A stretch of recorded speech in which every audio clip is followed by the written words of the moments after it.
My name is Terry Mamounas. I'm the medical director of the Comprehensive Breast Program of Orlando Health UF Health Cancer Center in Orlando, Florida.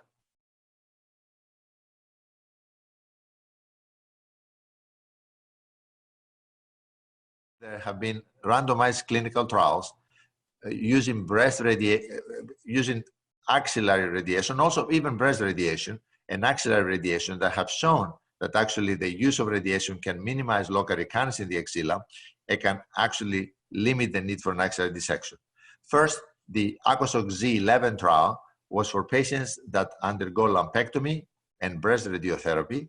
And in that trial, patients with clinically negative axilla, if they were found to have 1 to 2 positive lymph nodes, positive sentinel lymph nodes, were randomized to either complete the axillary dissection or not. And that trial has shown no differences in outcomes whether you had a completion axillary dissection or not.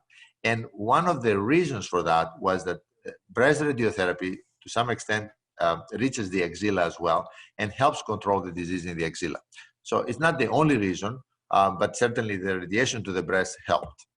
Similarly, for patients that underwent both breast conservation but also mastectomy, the Amaros trial took patients that had clinically negative axilla, but they were found to have positive lymph nodes at the time of sentinel lymph node biopsy, and randomized them to completion axillary dissection or axillary radiotherapy.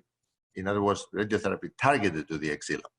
In that trial, rates of local control were very similar in the axilla between axillary dissection or axillary radiation, but morbidity was much less with axillary radiation than with axillary dissection. Particularly in terms of lymphedema, there was significantly decrease in lymphedema with axillary radiation versus axillary dissection. So that trial also provides us information that allows us to avoid axillary dissection for patients that have positive lymph nodes.